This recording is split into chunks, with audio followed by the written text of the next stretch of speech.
Hi friends, welcome back to my channel. இன்னைக்கு நம்ம வீடியோல இந்த flower motif தான் பார்க்க போறோம். அதுக்கு முன்னாடி நீங்க என்னோட சேனலை subscribe பண்ணலாம் subscribe பண்ணிக்கோங்க. பக்கத்துல வர bell symbol click பண்ணிக்கோங்க. அப்பதான் upcomingல போற வீடியோஸோட notifications உங்களுக்கு வரும். அதுக்கு அப்புறமா சென்டர்ல வந்து நம்ம bead work கொடுத்துக்கலாம்.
இது சுத்தி நம்ம bead work கொடுத்துட்டு அதுக்கு அப்புறமா உள்ள வந்து thread work கொடுத்துக்கலாம்.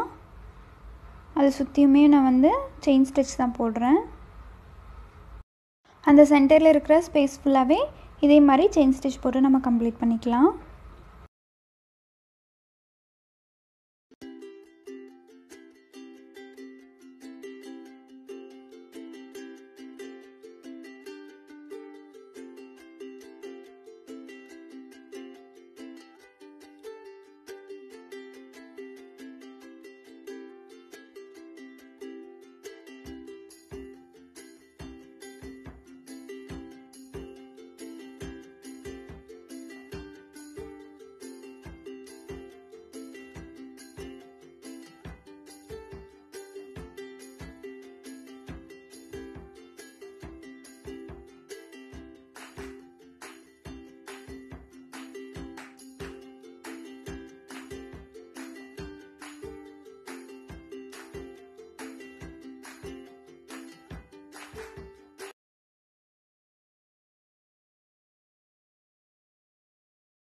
சென்டர் ஃபுல்லாக கம்ப்ளீட் பண்ணதுக்கப்புறமா அந்த பெட்டல்ஸ்க்கு வந்து எப்படி டிசைன் பண்ணுறதுன்னு பார்க்கலாம்.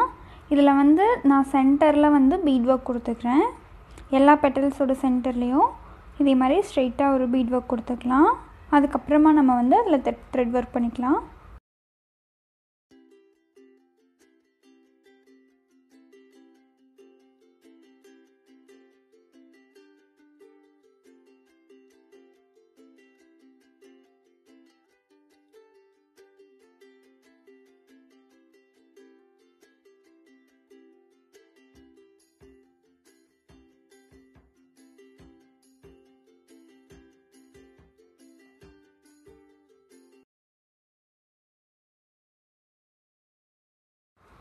இதெல்லாம் முடிச்சதுக்கப்புறமா நம்ம த்ரெட் ஒர்க் எப்படி பண்ணுறதுன்னு பார்க்கலாம். இது ஆஸ் யூஷுவல் நம்ம வந்து ஃபில்லிங் ஸ்டிச் தான். நம்ம வந்து செயின் ஸ்டிச் போட்டால் அதை ஒரு சைடு லாக் பண்ணாமல் அப்படியே ஆப்போசிட்டில் கொண்டு வந்து லாக் பண்ணுவோம் இல்லைங்களா, அந்த ஸ்டிச் தான்.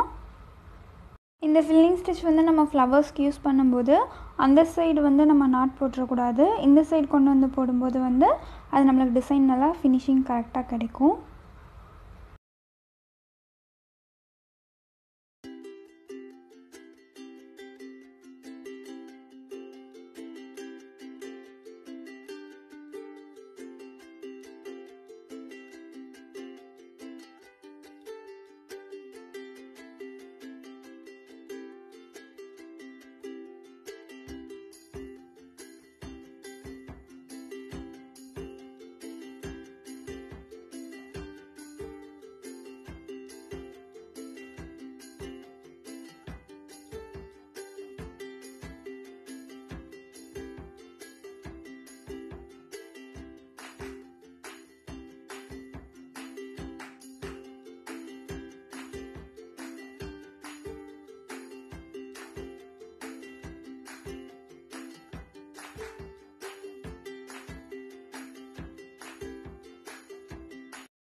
இதே மாதிரி நம்ம ஃபுல்லாமே கம்ப்ளீட் பண்ணிட்டதுக்கப்புறமா பார்க்கலாம். இந்த வீடியோ உங்களுக்கு யூஸ்ஃபுல்லாக இருக்கும்னு நினைக்கிறேன். இந்த வீடியோ உங்களுக்கு பிடிச்சிருந்தா லைக் பண்ணுங்கள், ஷேர் பண்ணுங்கள், என்னோடய சேனலுக்கு சப்ஸ்கிரைப் பண்ணுங்கள். தேங்க்ஸ் ஃபார் வாட்சிங் த வீடியோ.